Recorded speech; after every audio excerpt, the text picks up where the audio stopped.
something in it. There has to be. On top of that, Mark Halsey today.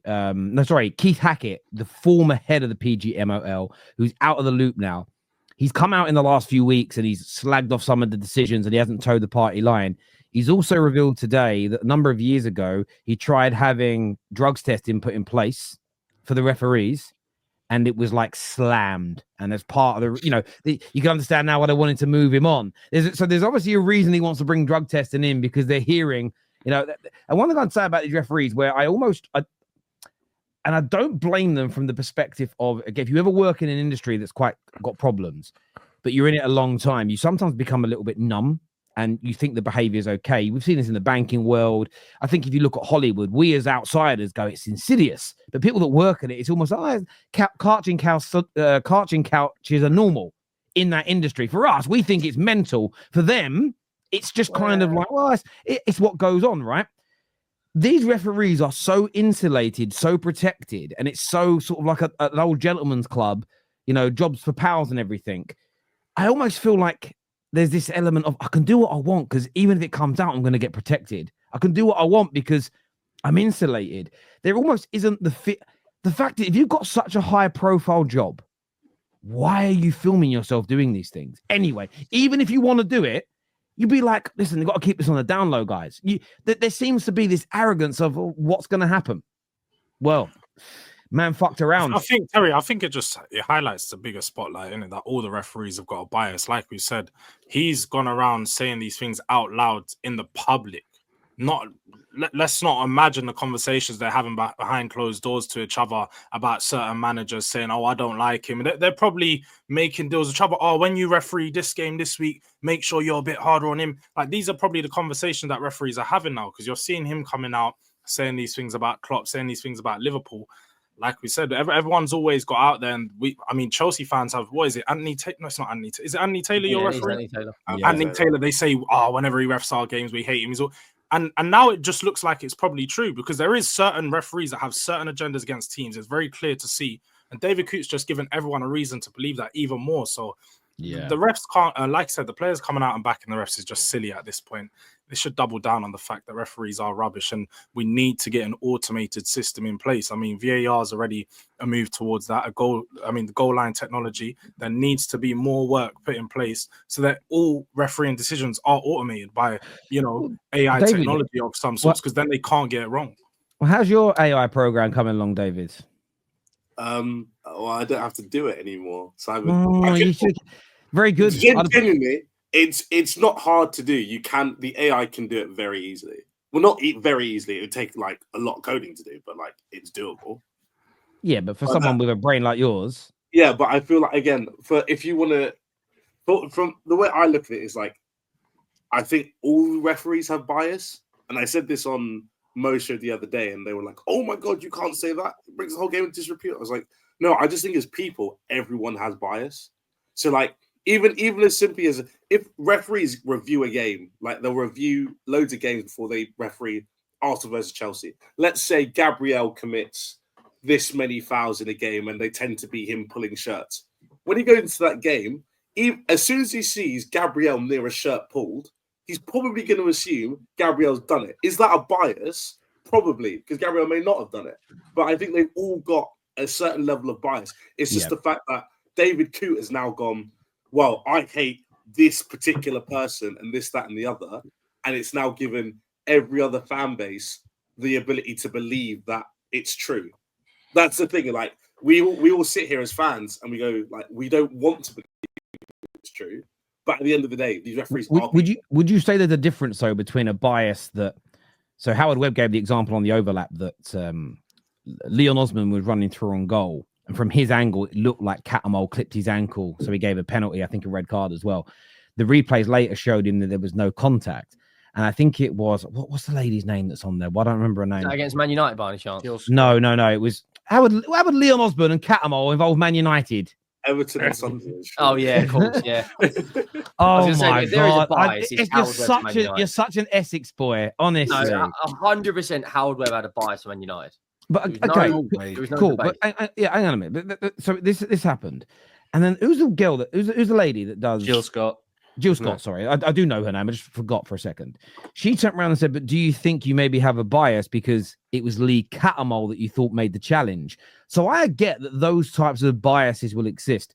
But do you think, David, there's a difference between that and holding a grudge against fans that chant something you don't like compared to, well, Casemiro is a bit of a rough and ready player. So if his studs are up, he's probably committed a bad foul more so than, say, I don't know, Caicedo that's looked at in a different light. A grudges and bias is different in your opinion. I mean, it's a different type of bias, but ultimately you'd want the referee to have no bias at all. You'd want the referee to be as impartial as possible, regardless of what's going on. He gives the right decision in the situation. That's what you'd want. But at the same time, like, again, if you're going to chant at the referee, you're a bit of a prick the whole game. Chances are, in his head, he's just going to build up a natural dislike in terms of being like, well, if I'm such a prick, look what I'm going to do. Because, again, we've all done it before where someone's gone like, you're this or that, and then you've reacted in a way to like respond back to it. But again, but in that situation, we're not referees. So that's why we can't do that. But the whole point is that they have to, again, as Hussam said, they have to give the illusion that they are impartial. Couldn't there be a solution where we just we ship in loads of like foreign referees for the games? If loads of foreign referees coming in, they don't really have a bias in the English game. Yeah, but they'll get a bias because David's point isn't that there's a bias because of who they support. It's a bias because of when they work.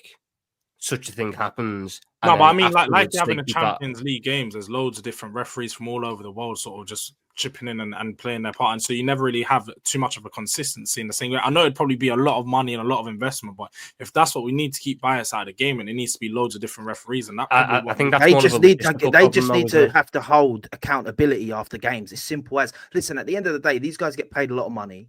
They're professionals. Yeah. I know what David's saying about fans chanting this and that to these guys all game, and it will frustrate them. Be professional, mate. Players on the pitch get scrutinized all game. There's times where we're playing and certain players just get booed the entire game as soon as they touch the ball.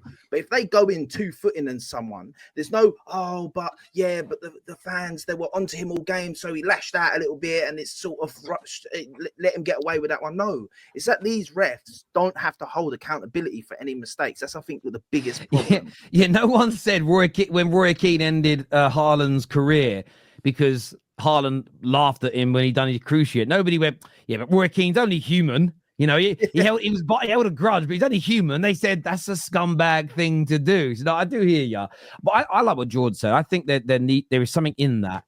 I think getting rid of bias 100% is impossible, but how do you best mitigate it? Accountability is one of them. But if we're rotating in referees on a cycle on a regular basis, there may be a bias in terms of, I think, player A is more aggressive than player B. That's hard to get rid of. But what is easier to resolve is a referee building up a grudge against a particular club. Like, I'm looking at it now, and I always used to think if you ever go at a ref, maybe they'll start to give more decisions your way. And this is what's interesting about people saying that Man United had refs in their pocket. I would say Man United's players and our manager was had some of the worst behavior towards referees when I grew up, shouting in their faces, slagging them off in the media. What we're now learning from the referees from that generation is the nastier the clubs were to them, the more biased they were against them, not the other way around. So that then also makes me think about every time I've heard Arteta or the Arsenal fans moan about referees, and then a week later you see another bad decision. Part of me now think, and again, I'm only taking this based on what the referees say themselves.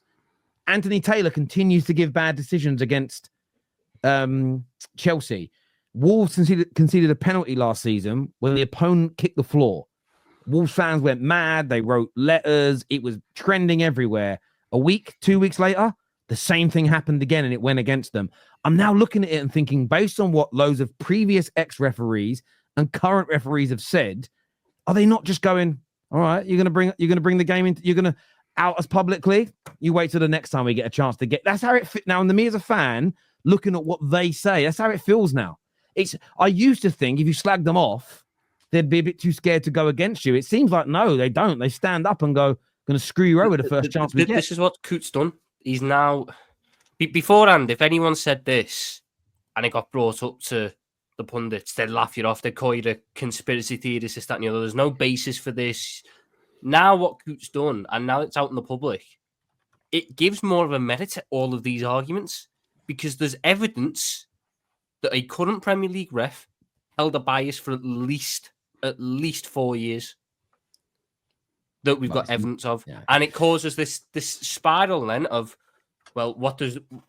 Maybe he's got the same thing. Maybe he's got the same thing. Like I said, it brings the PGM on to disrepute. And the idea that Coot can keep his job.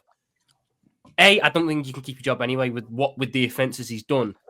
But B, for the damage he's caused the PGMOL, reputation-wise, and for the amount they're going to have to do to repair that, that's a sackable offence in and of itself. There's mad stuff, not even coming out now. The stuff that was posted years ago. There's pictures. Have you seen the pictures? So a betting company paid for Coot and a few other referees, I don't know their names, to go out to somewhere, Malaysia, I think it was. Yeah, they're all out with they're out with these reportedly they're all out surrounded by these ladies of the night that were put on for them by the betting company that paid them to go out there. And you just think, like, again, they're living the dream, aren't they? Let's be honest. Are we sure they were ladies? Hang on a minute, Henry. Hang on. So you think a night out with a bunch of ladies of the night? Where's your missus? Is she watching this? What's going on? Don't worry, she's out. What's going on? Living the dream. But no, if you're a single lad and you work for, is that Henry Thong TV? if you're a company, or if you work for a company, they say, right, lads, all 10 of us, we're going away. We're going to have it large and in charge, and then a load of ladies of night turn up. You're going to think you've hit the jackpot. It's just a bit. It's a bit bad. No, not on the same week. If we're gonna have a football, if we're gonna go out for the night, right, as a football terrace community, and KJ wouldn't do this, but he hired some ladies of the night to come out with us. The first thing I'm doing is shutting it down. It is a terrible look. It's not what I'm into, but it's a terrible look. I don't get it. But if obviously KJ's not going to sit there and take loads of selfies of all these ladies of the night and then like tag the terrace and stuff, is it? If you're just going on a low-key trip, then no, it ain't happening. These guys are in the eye of the media and that. You got to remember that, man. These guys ain't just any guys and that. If you're in Malaysia, no one's gonna know. No Malaysian knows David Coot. But all it takes is me. All it takes is me and David have gone on a trip to Malaysia together to meet some birds out there or something, and we've seen David Coot sitting there, and we're like, "What's David Coot?" Ladies, they're called ladies. They're called ladies. Yeah, but obviously, we're all out there. We're gonna know David Coot is, but the average. The thing is, I don't care enough about David Coot to get my phone out and be like, "Oh, David Coot." But this is the thing, right? So Terry, you're a sports. What if it was Anthony Taylor, David? What if it was Anthony Taylor instead? I want to say this now. If we're out and Henry and Giuseppe want to go off by themselves, spend an evening with some ladies of the night, partake in any kind of narcotics that they want to, they're free to do that. I'm not going to judge them per se on that, but they're not doing it on my company's time. That's what I'm saying. There is a fundamental difference between doing it in your personal life, but equally, if they then film themselves doing it, right, or it comes out, they are going to reap that. They're going to not reap the benefits. They're going to reap what they sow in that scenario. So look, it's one of those things. If you want to live your life like by that, and by the way, I want to say this to you now, any of you that get up to this kind of shenanigans at the weekend, if you think it's okay, right, I dare you film yourself and post it on your Facebook so your boss sees. I just dare you to do it. I bet none of you will. You know what I mean? There's all these people out there going, there's nothing wrong with it, mate. It's just what lads do. I saw a YouTuber say, I was like, well, do it on your YouTube channel and see what YouTube do to you. Giving it the big and like, I do what I want, bruv. No, you don't. Like there is certain, you've got to listen, each to their own. I'm not judging people individually. I'm talking about this from a professional standpoint. It's a madness. I blame Cat Williams for all this. Everything's exposed. Big up Cat Williams. That guy's funny, by the way. He's very, very funny. I like that guy. Do any one of you think that the media and refs are helping him thinking what he might reveal if he gets the axe? But let's go on the other side of that. Let's say he does keep his job and they're trying to keep something under wraps. How can he come back into refereeing in the Premier League? If they keep him in a job, what job can he do? Because he can't referee any game ever again. He can do Bournemouth versus Ipswich. There's no. But no, I don't think he can now, because this is what you'll get if he makes a bad decision. The first thing a club is going to ask is, was he sober? Was he high? Was he like? And that's the issue when you're outed as doing these things. Your integrity, whether people like it or not, your integrity is shot to bits. Now, drinking alcohol isn't illegal. Not in the UK. You turn up to work drunk, you show customers, clients, or fellow colleagues that behavior. Lots of other things and decisions you make from the past and in the future are then going to be are going to be challenged because suddenly your integrity has been damaged by your behavior. So no, he's done. He absolutely is. Imagine Nunes didn't score when Coote said no foul. I mean, imagine. And then Villa went on to win. It'd be an even better story, wouldn't it? With Far East betting syndicates, it's a problem.